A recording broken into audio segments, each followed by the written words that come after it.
बच्चों let's read the question. Which can be used as vector for transfer of DNA segment. तो यहाँ पे 4 options दिए गए हैं. एक है बैक्टीरियम, दूसरा है प्लाज्मिड, तीसरा है प्लाज्मोडियम और चौथा है बैक्टीरियोफेज. तो अभी हम वेक्टर्स के बारे में बात करेंगे जो डीएनए सेगमेंट्स को ट्रांसफर करने के लिए यूज होते हैं. तो हमारा की कॉन्सेप्ट आ जाएगा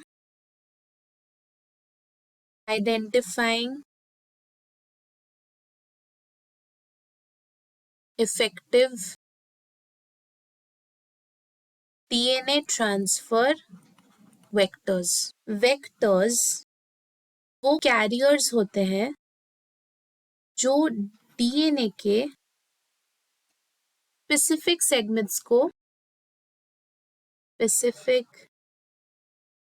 को एक होस्ट सेल में ट्रांसफर करने के लिए यूज किए जाते हैं. हमें ये समझना जरूरी है कि कौन से वेक्टर्स ये काम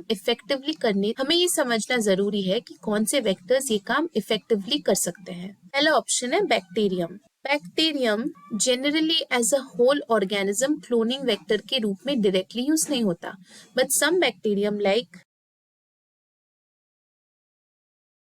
agrobacterium can be used to transfer DNA into plants. However, as a general rule, bacteria themselves aren't typically considered primary vectors gene transfer के लिए. तो ये ऑप्शन गलत हो गया. दूसरा है plasmid. Plasmids small circular DNA molecules होते हैं जो बैक्टीरिया में नेचुरली पाए जाते हैं. फाउंड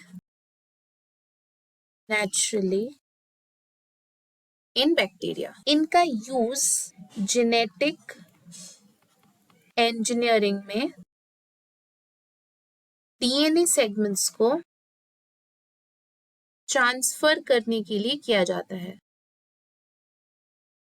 प्लाज्मिड सबसे कॉमन और इफेक्टिव वेक्टर्स है, तो ये ऑप्शन करेक्ट है. ऑप्शन सी है प्लाज्मोडियम. प्लाज्मोडियम एक पैरासिटिक ऑर्गेनिज्म है जो मलेरिया कॉज करता है, कॉजेज मलेरिया, और ये डीएनए ट्रांसफर के लिए वेक्टर के रूप में नहीं यूज होता. तो ये ऑप्शन भी गलत हो गया. और लास्ट ऑप्शन है बैक्टीरियोफेज. बैक्टीरियोफेजेस वायरसेस होते हैं जो बैक्टीरिया को इन्फेक्ट करते हैं, इन्फेक्ट्स बैक्टीरिया. इनका यूज जेनेटिक इंजीनियरिंग में होता है, स्पेशली टू ट्रांसफर